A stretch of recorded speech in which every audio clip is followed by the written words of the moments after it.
مولاي صل وسلم دائما أبدا على حبيبك خير خلق كلهم.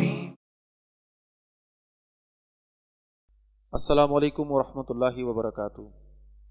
نحمدہ ونصلی علی رسولہ الکریم. رب اشرح لی صدری ویسر لی امری واحلل عقدۃ من لسانی یفقہوا قولی. رب یسر ولا تعسر وتمم بالخیر. گھر والوں کی تربیت رمضان المبارک میں بہت ہی اہم موضوع ہے. 5 منٹ میں کوشش کروں گا کہ کچھ مغز اس پوری بات کا آپ کے سامنے رکھ سکوں. اللہ رب العزت نے قرآن میں فرمایا اعوذ باللہ من الشیطان الرجیم یا ایھا الذین آمنوا قوا انفسکم واہلیکم نارا. ایمان والو بچاؤ اپنے آپ کو اور اپنے گھر والوں کو جہنم کی آگ سے. آگے تذکرہ فرمایا وہ ہولناک خطرناک آگ جس کا ایندھن ہی انسان اور پتھر ہیں، جس پر ایسے فرشتے مقرر ہیں جو اللہ کے حکم کی نافرمانی نہیں کرتے، جو حکم انہیں ملتا ہے اس پر عمل کر ڈالتے ہیں. کل قیامت کے دن ایک شخص خدا نہ خواستہ اگر جہنم کا مستحق قرار پایا اور جہنم میں ڈالے جانے کا منتظر ہو، سامنے کھولتی ہوئی ہولناک آگ ہو جو اللہ کی بھڑکائی ہوئی ہو، اس آگ میں ڈالے جانے کا خوف، حسرت، پشیمانی کس کیفیت میں اس شخص کے اوپر مسلط ہوگی، اللہ ہمیں محفوظ فرمائے. لیکن میں جو آپ کے سامنے ایک منظر کشی کرنے کی کوشش کر رہا ہوں اس کو سمجھیے گا. اگر یہ شخص جو جہنم میں ڈالے جانے کا منتظر ہے اپنے دائیں بائیں دیکھے اور وہاں اپنے گھر والوں کو پائے، اپنی بیوی کو یا بیوی اپنے شوہر کو، اپنے بچوں کو، بیٹے کو، بیٹی کو، اللہ اکبر، کیا اس سے بڑی کوئی سزا ہو سکتی ہے؟ کیا اس سے بڑا بھی کوئی عذاب ہو سکتا ہے؟ اور اس پر مزید یہ کہ وہ گھر والے جہنم کی آگ کو نہیں بلکہ اس شخص کو دیکھ رہے ہوں اس شکوے اور شکایت کے ساتھ کہ اگر تم چاہتے تو آج ہم یہاں نہ ہوتے. تم نے جس طرح دنیا میں ہمارے لیے بھاگ دوڑ کی، تم نے جس طرح دنیا کی نعمتوں کو ہمارے لیے جمع کیا، تم نے دنیا بھر کی تعلیم جس طرح ہمارے لیے آسان کی حاصل کرنا، کاش کہ تم دین کی تعلیم بھی ہمیں اسی طرح دے پاتے. کاش کہ تم اللہ کی معرفت بھی ہمیں دے دیتے. کاش کہ تم ہمارا ہاتھ پکڑ کر ہمیں مسجد لے جاتے. کاش کہ تم قرآن کھول کر ہمارے سامنے رکھتے اور ہمیں حکم دیتے کہ اس میں سے پڑھو اور سمجھو اور عمل کرو. بات کو سمجھیے، یہ گھر والے یہ لائبلٹی ہیں، یہ ذمہ داری ہیں.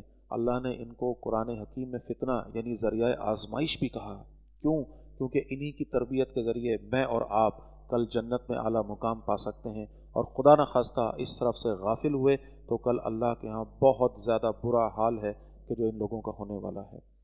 لہٰذا اس رمضان المبارک کو ایک ہدف کے طور پر لیتے ہیں اور انشاءاللہ جتنے دن بھی باقی رہ گئے ہیں گھر والوں کے ساتھ بیٹھ کر کچھ احادیث کا مطالعہ، کچھ قرآن حکیم کا مطالعہ، کچھ دروس کی محافل میں شرکت، دورہ ترجمہ قرآن کی محافل میں گھر والوں کو لے کر شرکت، کچھ ایسے تذکیری بیانات ان کے سامنے رکھنے کا اہتمام.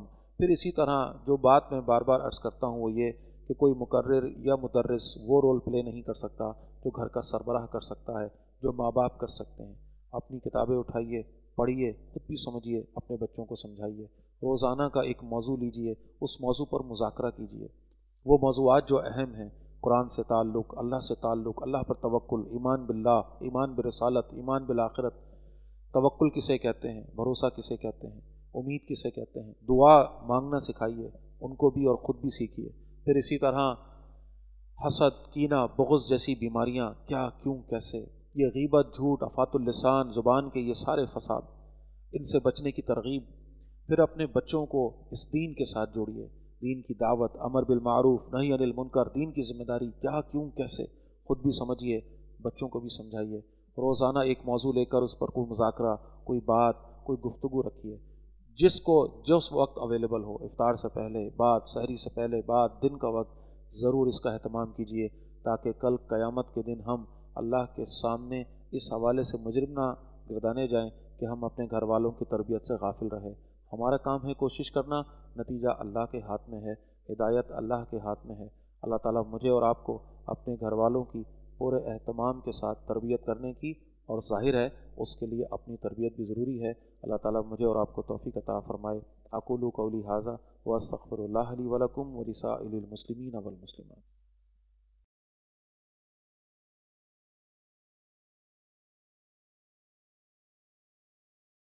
بے شک میں اللہ کی پناہ مانگتا ہوں اس بات سے کہ میں اپنی نظروں میں خود کو بڑا سمجھوں جبکہ میں اللہ کے نزدیک حقیر ہوں۔ اے میرے پروردگار، میں تجھ سے ہدایت، تقوی، پاک دامنی اور دولت مانگتا ہوں۔ میں اللہ تعالیٰ کے کلمات تامہ کی پناہ مانگتا ہوں ہر اس چیز کے شر سے جو اس نے پیدا فرمائی ہے۔ اے اللہ، میرے دل میں ہدایت ڈال دے اور مجھے میرے نفس کی برائی سے بچا۔ آمین۔